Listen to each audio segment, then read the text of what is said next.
Bismillahirrahmanirrahim. Assalamualaikum warahmatullahi wabarakatuh.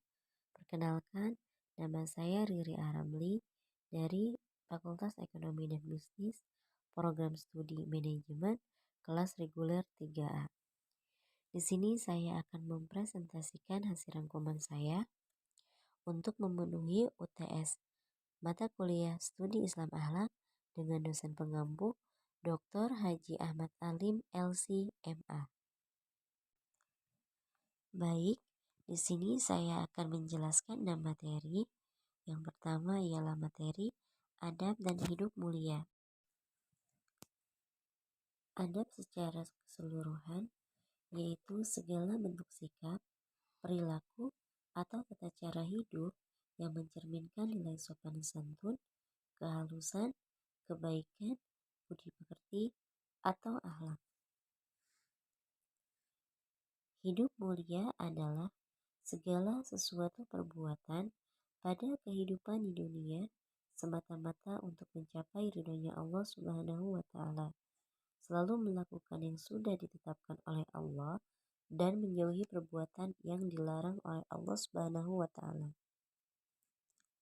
Maka dapat disimpulkan dari teori ini bahwa seburuk-buruknya makhluk yang tidak ada nilainya di mata orang lain tetapi masih bisa memiliki nilai yang tinggi di hadapan Allah Subhanahu wa Ta'ala, dinaikkan derajatnya dan dimasukkan ke dalam surganya Allah ketika ia dididik oleh orang yang soleh.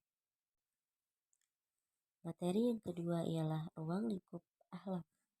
Ruang lingkup akhlak meliputi akhlak kepada Allah, akhlak kepada manusia, serta akhlak kepada alam semesta. Dari sisi penyerapan makna, akhlak juga dapat menimbulkan perkembangan makna, yakni etika dan moral. Akhlak secara istilah yaitu sifat yang membekas dalam jiwa seseorang atau tertanam pada diri seseorang karena dari sebuah pembiasaan. Akhlak yang dilihat oleh Allah Subhanahu wa Ta'ala tidak melihat dari bentuk yang dimiliki seseorang, melainkan melihat dari hati dan amal seseorang. Yang terbaik di antara kalian ialah yang baik akhlaknya. Akhlak itu ada dua sifat, yaitu akhlak yang bersifat bawaan dari sejak lahir yang masih bisa dilatih, al-mawrus, dan akhlak bersifat diusahakan, al-muktasabah. Keutamaan akhlak yang pertama sebagai salah satu rukun dakwah para rasul, yang kedua sebagai barometer kemuliaan seorang hamba, yang ketiga penyebab masuk surga dan pilar kebaikan, dan yang terakhir akan mendapatkan syafaat kelak di akhirat nantinya. Materi yang ketiga ialah akhlak terpuji. Akhlak mulia atau terpuji disebut juga dengan akhlakul mahmudah atau akhlakul karimah, yaitu sikap dan tingkah laku yang mulia atau terpuji terhadap Allah, sesama manusia, dan lingkungannya. Sifat mulia tersebut bagi setiap muslim perlu diketahui yang bersumber dari Al-Quran dan hadis. Akhlak terpuji berbicara tentang akhlak manusia. Allah Subhanahu wa Ta'ala berfirman dalam Quran surah An-Nahl ayat 90, jadi Allah memerintahkan kita untuk berbuat adil, ihsan, memberikan santunan, memberikan kebaikan-kebaikan kepada kerabat, dan Allah melarang kita melakukan perbuatan keji dan mungkar maupun zolim. Bahkan orang yang akhlaknya mulia ini adalah orang yang paling dekat dengan syafaatnya baginda Rasulullah SAW pada hari kiamat. Cara mengimplementasikan di dalam kehidupan yaitu dibangun dengan sikap kesabaran, harga diri atau ikhfa, keberanian atau saja'ah, adil atau al-adl, bijaksana, dan berbuat ihsan atau al-ihsan. Materi yang keempat ialah akhlak kepada Allah. Akhlak yang baik kepada Allah adalah ridho terhadap hukumnya, baik secara syar'i maupun secara takdir. Ia menerima hal itu dengan lapang dada dan tidak mengeluh. Jika Allah menakdirkan sesuatu kepada seorang muslim yang tidak disukai oleh muslim itu, dia merasa ridho, menerima, dan bersabar.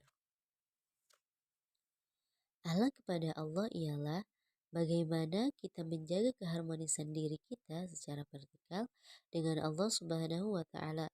Hablum minallah. Untuk menjaga hubungan baik kita dengan Allah Subhanahu wa taala dapat dilakukan dengan cara yang pertama, mahabbatullah, cinta kepada Allah. Maka cara untuk mencintai Allah Subhanahu wa taala itu dengan kita memiliki sifat sabar, tawakal, husnuzon, di mana kita melakukan apa saja itu hanya karena Allah.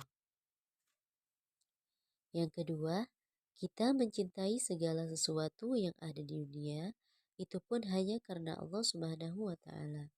Yang ketiga, menghindari segala kekufuran. Yang keempat, menjadikannya satu-satunya ma'bud atau sembahan yang hak dan yang murni. Dapat disimpulkan bahwa buah hasil ketika kita sudah mencintai Allah adalah nanti akan muncul rasa manis dalam keimanan diri kita. Materi yang kelima ialah akhlak pada alam. Akhlak pada lingkungan adalah perilaku atau perbuatan kita terhadap lingkungan. Akhlak terhadap lingkungan yaitu manusia tidak dibolehkan memanfaatkan sumber daya alam dengan jalan mengeksploitasi secara besar-besaran sehingga timbul ketidakseimbangan alam dan kerusakan bumi. Kata yang sering disebutkan oleh Allah Subhanahu wa taala yaitu kata rahmah, penyayang, di mana Allah menyebutkannya di dalam Al-Qur'an sampai sebanyak 268 kali, yang artinya bahwa Allah akan menyayangi hambanya ketika hambanya juga memiliki sifat penyayang terhadap semua makhluk yang ada di dunia termasuk penjaga alam semesta ini.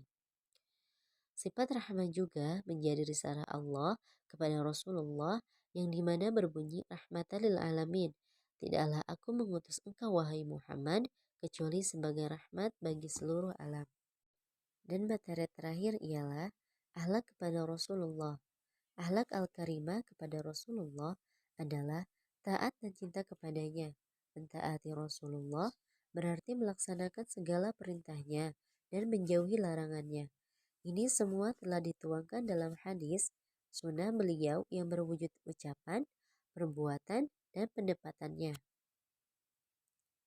Di dalam kehidupan, kita membutuhkan sosok Rasulullah karena manusia tidak akan mengenal sosok Allah Subhanahu wa taala jika tidak adanya utusan Allah Subhanahu wa taala yaitu Rasulullah Shallallahu alaihi wasallam. Allah mengutus Nabi dan Rasulnya itu bertujuan untuk menyampaikan risalahnya Allah agar manusia dapat mentauhidkan dan mengenal Allah Subhanahu wa taala. Rasulullah ialah yang merincikan dari semua tuntunan ibadah-ibadah yang ada di dalam Al-Quran, maka dengan itu kita butuh hadirnya Rasulullah SAW di dalam kehidupan kita. Tidak sempurna iman seseorang kecuali telah meneladani sikap Rasulullah. Oleh karena itu, kita perlu menata ulang dengan kepribadian Nabi dan mengimplementasikannya di dalam kehidupan sebagai wujud akhlak kita kepada Nabi Shallallahu Alaihi Wasallam. Kalau mau sempurna keimanan kita, maka nomor satukanlah Nabi. Bukti cinta terhadap Rasulullah ialah dengan memperbanyak melantunkan sholawat dan melaksanakan sunnah-sunnahnya yang sebagaimana telah Rasulullah SAW contohkan. Baik, mungkin hanya itu saja yang bisa saya sampaikan. Kurang lebihnya mohon maaf. Apabila ada yang salah, itu datangnya dari saya. Dan apabila itu benar, itu datangnya dari Allah. Wabillahi taufiq wal hidayah. Wassalamualaikum warahmatullahi wabarakatuh.